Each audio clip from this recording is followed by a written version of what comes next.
اكثر من رائع. انا حابه انه فراس يكون ويانا على الخط وتسمعون الحوار اللي راح يدور بيننا وبين الاستاذ فراس الفنان التشكيلي لوجود ولأهمية هذا الفن ولدعمه المستمر للموهوبين بهذا المجال من فن الرسم. طبعا خلونا نشوف صور اقرب للصور الفوتوغرافيه، راح ممكن لاول وهله من تشوفوها وتطلعون على الصوره اللي راح تنعرض هسه امام حضراتكم، راح تقولون مستحيل هذا يكون شيء رسم، لما يتميز به الفنان فراس ما شاء الله عليه من دقه في الرسم. خلوني اترككم ويا الصور نشوفها ونرجع ينضم ويانا الفنان التشكيلي فراس عماد.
احبائي لحد ما نأمل الاتصال ويا الفنان التشكيلي فراس عماد، خلونا نتطرق للحوار بموضوعنا لهذا الاسبوع وهو الغضب. هو احد انواع الشعور الانساني واللي الفنان التشكيلي اهلا وسهلا بك.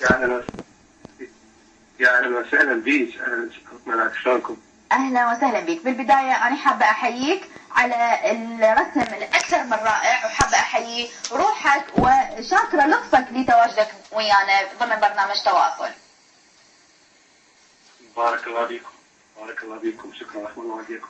اكيد انا اكون ضيف عليكم خفيف ان شاء الله. تسلم. فراس الكل انسان الى قدر يجتذبه، يعني اكيد بالرغم عنه الالوان والرسم هو كان قدرك الجميل. طبعا شلون بدايتك كانت في رحله الرسم؟ يعني شلون لقيت انضباط موهبتك هاي الرحله؟ والله بالبدايه الحمد لله والشكر، يعني هي اكيد قبل كل شيء هي موهبه من رب العالمين. نعم. بدات هذه الموهبه من انا طفل يعني بالابتدائيه، وتنمت الموهبه شوي شويه بمساعده الاساتذه مالتي الموجودين كانوا، الى ان صراحه يعني الموهبه استقلت الى ان دخلت الكليه كنت فنون جميله طبعا رسم. الحمد لله والشكر، يعني كان لي الشرف ان ادخل هذه الكليه العريقه واحتك بالفنانين واحتك بالاساتذه اللي صقلوا موهبتي الحمد لله والشكر.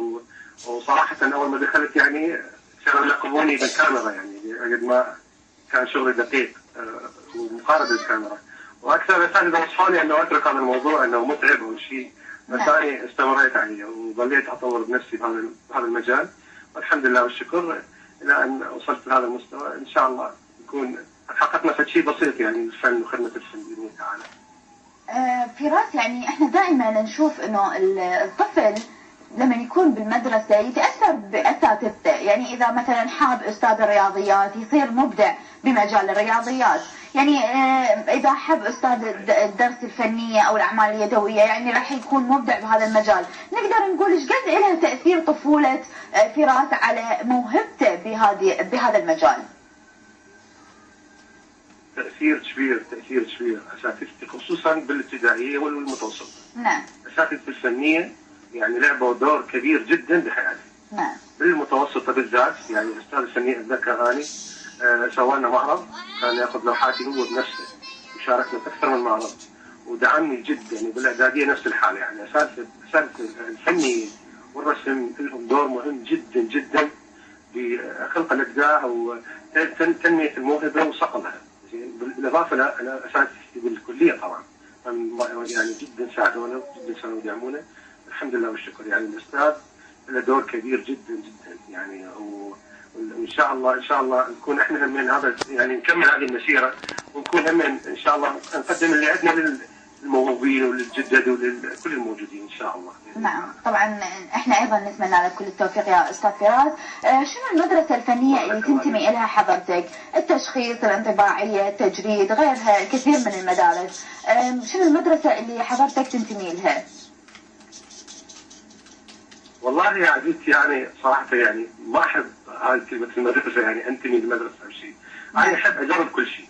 يعني اذا تشوفين اعمالي وذا يعني نقدر نقول انه انت تعتمد على الرؤيه الفنيه. بالضبط يعني انا احب اشتغل كل شيء. نعم. بس عمل يكون عمل ناجح. عمل اي واحد من يشوفه يقول الله هاي تكفيني. يعني يقول كلمه الله عمل متعوب عليه وجميل هاي كل شيء يكفيني. يعني ما احب اعتمد على مدرسه معينه. نعم. ارسم واقعي، ارسم فانتازي، ارسم حداثه، كل شيء جربت الحمد لله والشكر. ما احب استقر على شيء معين. نعم. زين وين تلقى نفسك اكثر فراس؟ يعني الشيء المحبب لك اكثر؟ اكيد الواقعيه. نعم. الواقعيه جدا. يعني انا احب الفن الواقعي بشكل. احسه فن الشعب. فن الكل يفتهمه من الصغير الى الكبير. يعني مو مثل بقيه الفنون. يعني انه اكو بقيه الفنون الاخرى انه اللوحه المتلقي يجي يوم قدامه مثلا يجوز ما يستلمه. هي عباره عن كتل لونيه او هارموني جميل بس هو ما يستلمه. نعم. اذا كان ناقد او شخص فني يفتهمه. انا الفن الواقعي احسه فن الكل يفتهمه. يقدر يوصل للطفل، يقدر يوصل للعامل، يقدر يوصل لاي احد موجود. فذلك انا اتعلق جدا بالفن الواقعي. نعم. فراس احنا نعرف انه الرسم دائما يقولون عنه انه هو حالة ابداعية. ممكن انه انت تعرضت لحالة ابداعية ورسمت لوحة وقمت بتمزيقها مثلا بعد ما تميت رسمها وانجزتها؟ ما شاء الله هواي انا مشهور بهالاساس. يعني هذا الاسبوع من اربع يعني اشتغل بيها واوصل لمرحله يعني ما تعجبني. نعم. فبتقرر اشتغل بيها.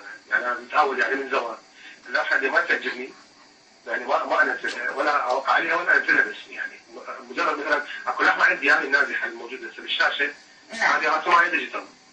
حاولت ارسمها بطريقه خشبيه سوفت بلاستيك وصلت بها مرحله الفينش يعني تقريبا خلصت. طبعا موضوع الديجيتال موضوع يعني رح نجي نحكي فيه كلش هوايه. بس قبل قول لي استاذ فراس بمن تاثرت من الرسامين من المبدعين؟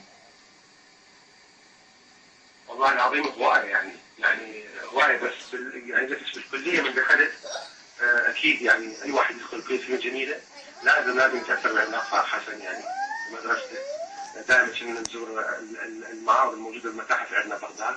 فكلش حبيت الشغل الاستاذ فارس حسن. وبالاضافه لا صراحه يعني قلت الاساتذه مالتي يعني الاساتذه مالتي تاثرت بهم جدا يعني اليوم الحمد لله والشكر. نعم. حضرتك طبعا استاذ فراس من القلائل المبدعين في مجال الديجيتال. حدثنا عن بالبدايه عن فن الديجيتال وشنو اختلافه عن الرسم العادي وشلون بديت ممارسه فن الديجيتال؟ والله فن الديجيتال من الفنون الحديثه جدا. من الفنون الحديثه والمبتكره جدا. الفن يعتمد على الخلق والابتكار. يعتمد الشغله الرئيسي لفن الديجيتال هو اعتماد على الحاسوب. يعني برامج الموجوده بالحاسوب مثل برامج الفوتوشوب، الالستريتر، السينما 4 دي. هذه البرامج حاليا المانجا ستوديو اللي اشتغل عليه. هذه برامج صنعت في هذا الفن. هذا الفن يعني اعتماد مثل ما قلت شوي اعتماد على التكنولوجيا بشكل عام. بخيال اكثر، بحريه اكثر، بتوسع اكثر. حاليا الميديا كلها تعتمد عليه. صناعه الافلام، صناعه الالعاب، معارض يعني فن. احنا هنا عندنا بالعراق صراحه يعني اقول بكل فخر يعني الفن هذا مو معروف. يعني تقريبا قبل سنه او سنتين يعني دامت العالم تعرفه. يعني من وراء الجروب العراقيه واني واستاذ عمرو العيبي قاموا يعرفون ويسالون عن هذا الفن وكيف تشتغلون باي برامج. زين فن الديجيتال مثل ما قلت لك يديك حريه، يعني يخليك ما تقيم بشيء. نعم. يعني انا مارست فن الديجيتال تقريبا لمده 7 سنين. بعد الفن اليدوي يعني 7 سنين اني ما لازم قلم ولا راسم اي شيء بايدي. زين لما رجعت قبل سنتين للرسم بالايد يعني ما تتصورين الحريه اللي انا اياها فن ديجيتال. ليش؟ فن الديجيتال لان برامج حاسوب بيها كل يعني فيها كل الاشياء السهله، انه اللوحه ما تقدرين تعدين عليها، تقدرين تبين الوانها، تقدرين تمسحين، تقدرين تتصرفين اي شيء. فهذا اعتقد عندك الخوف اللي موجود على اللوحه اللي تشتغليها بالايد. لما تشتغلين وعندك خطا انه مش راح تخطئين وتصحين الخطا. هذا الخوف راح ينقتل شوي شوي اذا مارست فن الديجيتال وترجع مرة تشتغل فن يدوي. فالحمد لله والشكر يعني هذا الفن جدا جدا فادني، والحمد لله والشكر حققت فيه شيء النفسي يعني الحمد لله والشكر. نعم. زين خلينا نتحدث عن مشاركاتك بفن الديجيتال. والله مشاركات يعني قلت يعني في مجال فن الديجيتال بالبدايه اشتغلت بمجال الرسوم المتحركه يعني. نعم. بالبدايه يعني اشتغلت يعني ما كنت اشتغل بلوحات ولا يعني لوحات فنيه. بدايتي كانت بشركه بلانك كريتيف سنغافوريه، اشتغلت بها محرك انيميشن وبتوينر يعني شغلات شغلتها على شغل الكرتون. نعم. وبعدها تطورت ايضا شركات اخرى للكرتون، قمنا ننتج افلام كرتون، اغاني كرتون بالديجيتال. تقريبا قبل سنتين اتجهت الى انه ارسم لوحات فنيه من الصفر، يعني كانما رسم يدوي، لوحات فنيه من الصفر الى الفينش كامله ببرنامج الفوتوشوب. الحمد لله والشكر حققت صدى واسع جدا بهذه اللوحات وانعرضت بارقى الصفحات العالميه، وتم اختياري من ضمن اختيار لوحتي اللي هي بموقع ارتيكل اند ديزاين بافضل رسامين العالم الحمد لله والشكر من خلال هذا الفن. طبعا احنا نفتخر بوجود يعني لوحاتك بمواقع عالمية. استاذ فراس، يعني تعددت لوحاتك بين التخطيطات، بين تصميم الشخصيات اللي ذكرتها حضرتك، وايضا فن الديجيتال. بغض النظر عن هذا التنوع، يعني شنو الرسالة اللي حضرتك حاب انه توصلها للمتلقي؟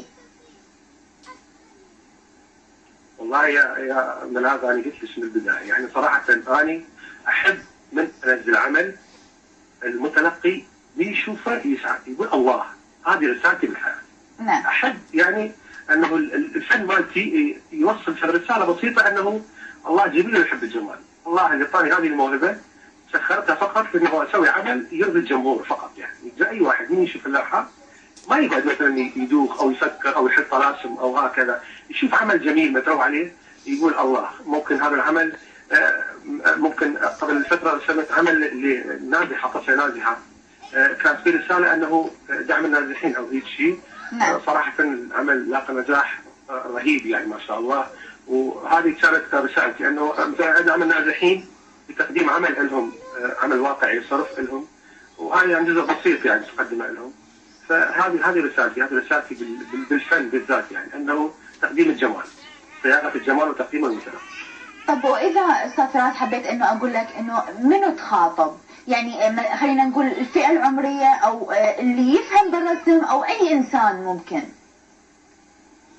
اي انسان بغض النظر انه هو هاوي محب مو محب لفن الرسم، تحاول انه توصلها للاغلبيه.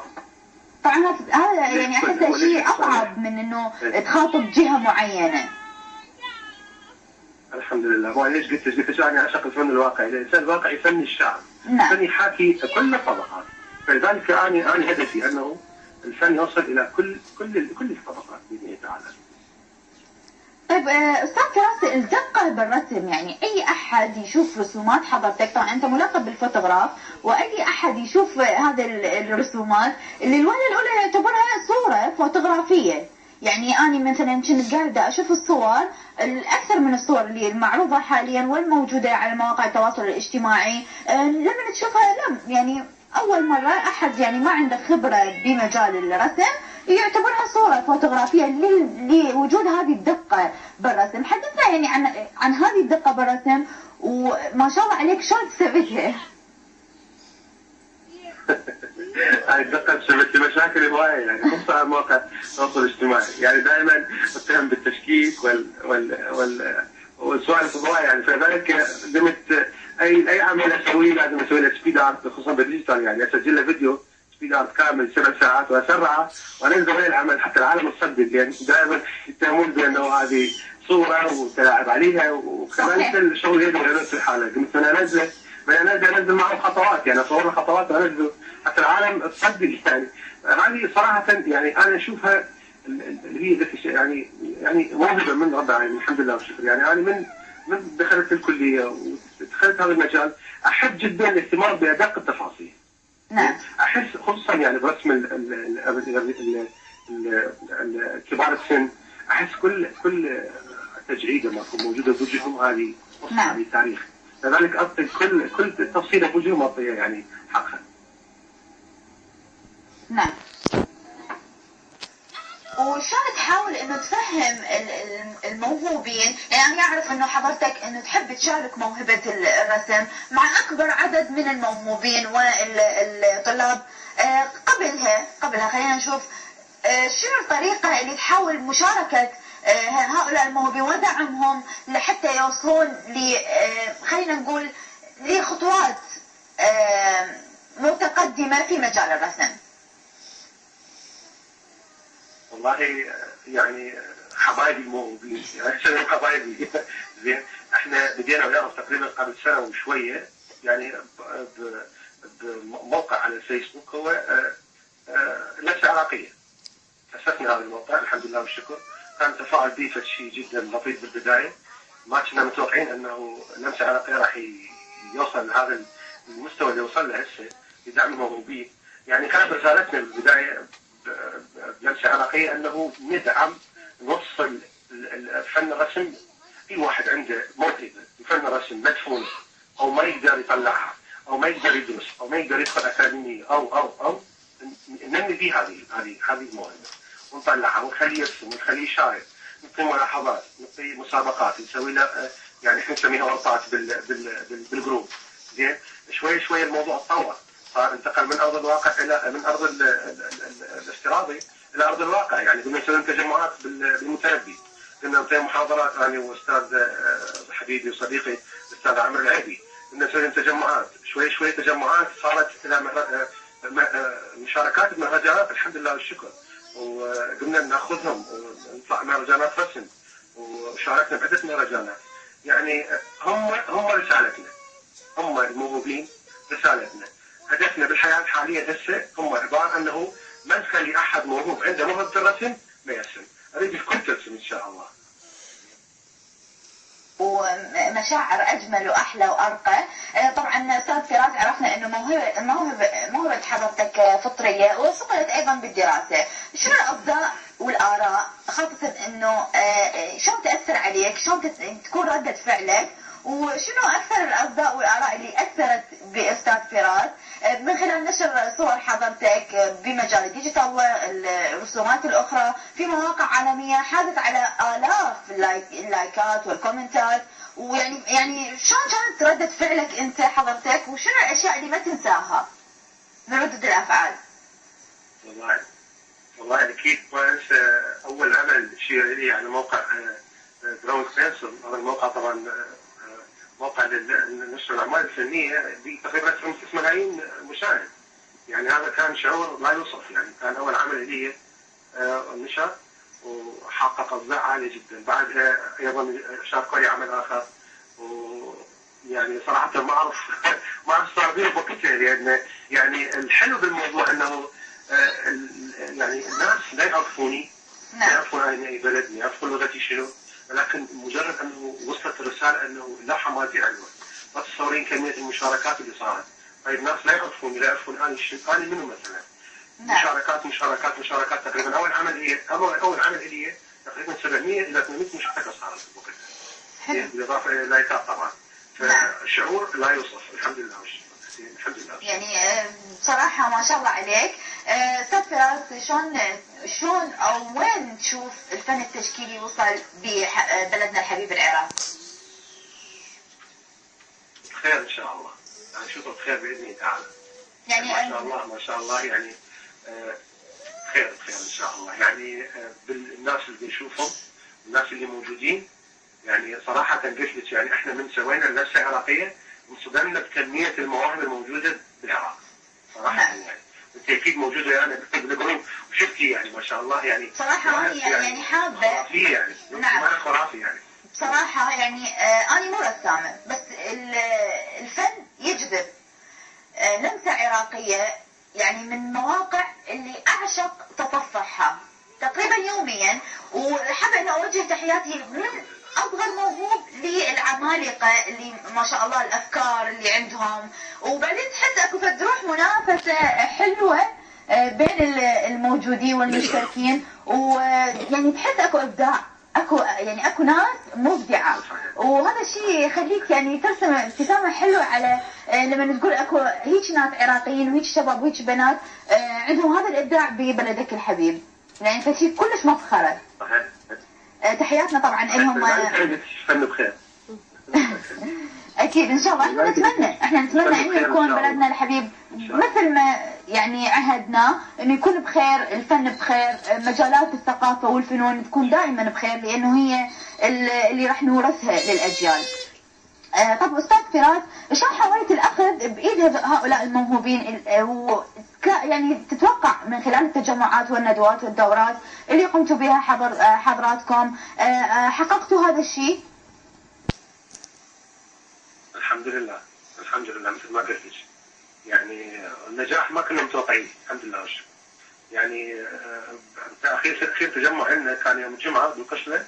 نعم. يعني اللمسه قامت تطلب بالاسم بكل المهرجانات، يعني جروب لمسه عراقيه ومبدعين لمسه عراقيه قاموا يطلبون بالاسم بكل المهرجانات الموجوده اللي تصير هنا.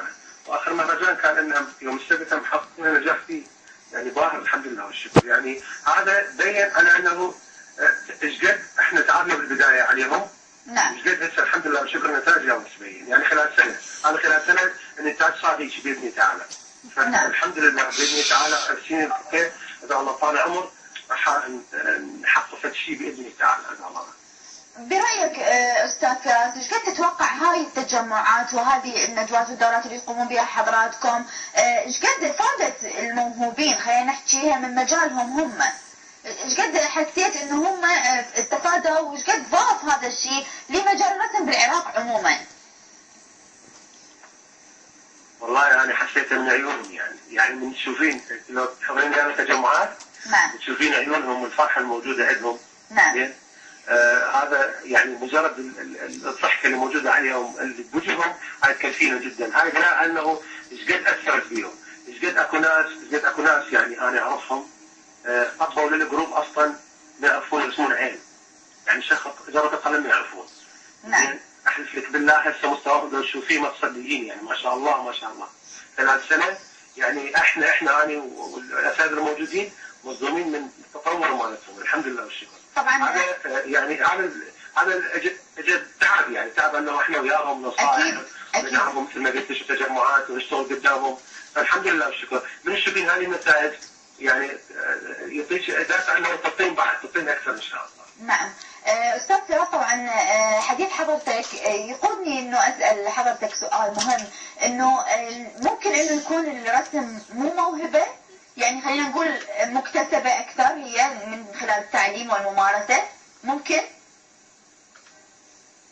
شوفي ممكن، شوفي انا نظري انا دائما جزء بعض يختلف وياي. انا اقول الانسان من يريد انه يرسم، والدليل اي طفل لسه صغير انطيه ورقه والوان راح يرسم، صحيح ولا لا؟ صحيح. راح يرسم زين، بس بمرور الوقت هاي الموهبه ممكن تتنمى، ممكن تندفن. صحيح. احنا نشتغل على الموهبه المدفنه، يعني هناك هوايه ظروفهم ما سمحت لهم انه يرسمون او ما سمحت لهم انه يمارسون هذه المهنه. من شافوا التفاعل موجود بالجروب، ومن شافوا الشغل، ومن شافوا اكو ابداعات عراقيه، قاموا يمثلوا يلزمون قلم ويجربون. فالموهبه اللي كانت مدفونه طلعت عندهم. فالحمد لله والشكر بلشوا يشتغلون وبلشوا يبدعون، وهذا الهدف مالتنا انه نخلي الكل يرسم ان شاء الله.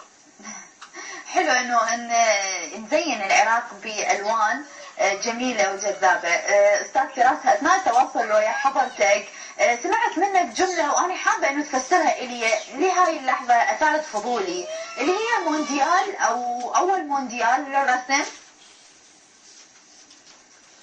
نعم. نعم. اول مونديال رسم، مونديال رسم هذا مونديال فني. نعم. اسمه ارت ماسترز.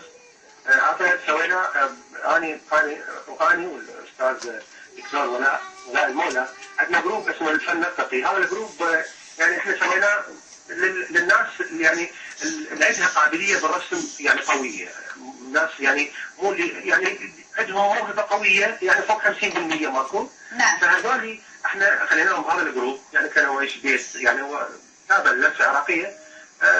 فمن خلال بالفن النطقي سوينا مونديال فني. هذا المونديال هو عباره عن 30 مشترك في 30 مشترك، فريق احمر فريق ازرق. اوكي، كل اسبوع يصير تحدي نعم. خاص بالرسم، يرسموه ويكون يعني تقريبا مثل البرامج الموجوده، يكون التصويت عليهم على اعمالهم، واكو لجنه تقيم اعمالهم، وكل اسبوع يستبعد 4 أو 5 من عندهم الى ان يوصل الفاينل 2 أو 1 يكون هو الرابع باول مونديال فني عربي. حتى عندنا عرب ويانا موجودين بالمونديال، الحمد لله والشكر. يعني الشغل مالتهم ما شاء الله، يعني كل اسبوع يعني هم متطورين يعني اصلا. نعم. بس هذا يضيف لهم احترافيه اكثر. نعم. يخليهم يعني تعرفين يصير روح الفريق، روح حب الفريق، انه يعني هو التقييم يكون على الفريق يعني كامل.